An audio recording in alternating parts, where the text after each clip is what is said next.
voina chuan guitar lesson thar kan zir ho lenga voina kan zir tur chu Jaui itan chauh ti hla sakha guitar perdan kan zir ho le don ni masabera chuan jin kan langa aniama di asang asi minor a hian E minor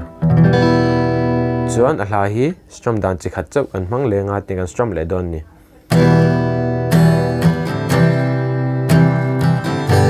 tian down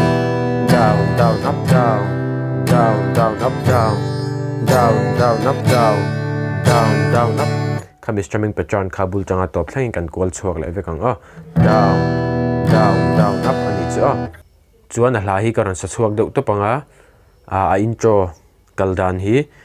ka sak chua zo hianin a lesson ange shan pan karon soi le dona in lo en vek don nia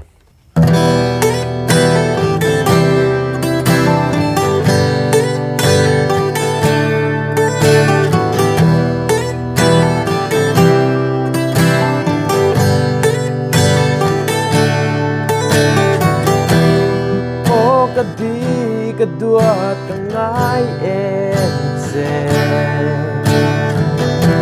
izungaya ariang tehi idon ve ang mo silung len in pintuar dayang mo izungay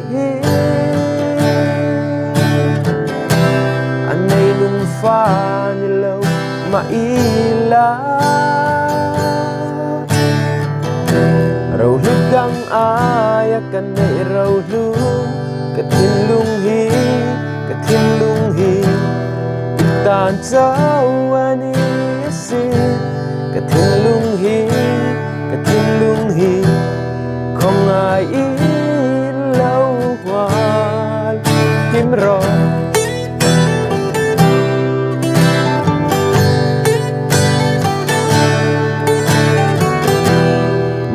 lakar dana ileng ma ya lu azau ngei kalai ril hi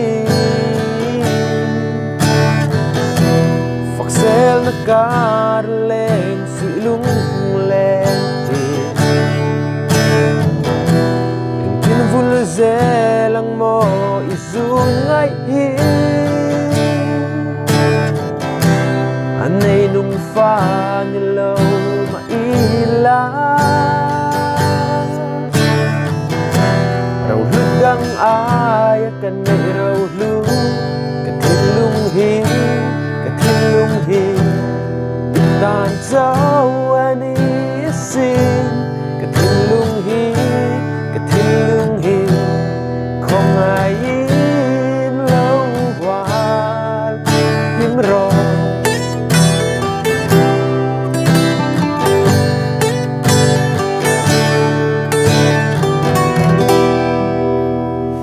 a intro a tlar masaber chu tina kalang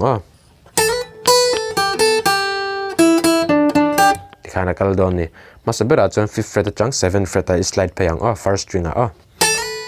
chuan 7 atang khan 5th fa ipulo fang met chungin tikhan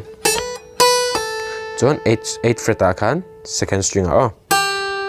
chuan heta 5th fret first string a met lenga 8 a bok heta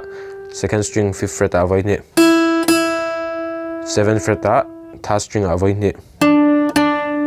8th fret a voi khat second string a khan voi khat mo changin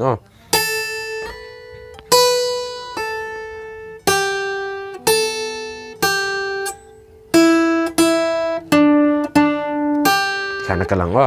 ado ta chon tin kal leang khana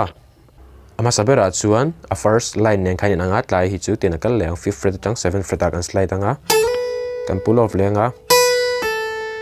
heta kal lenga ta hi chuan 5th fret a 7th fret a first string kan lut lenga 5th fret a kan lut lenga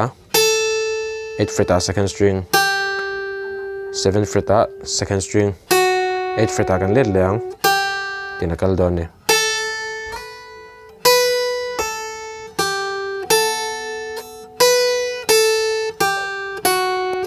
khana kalang bul changin mung chang kan play chinang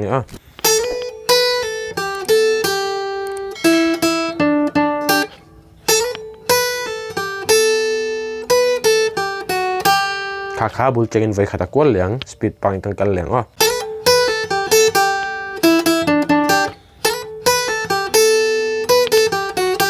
khana kalang chuan lesson le peka po khatiang lead zeu om lai ang kha ran ti tel katum china nga chuan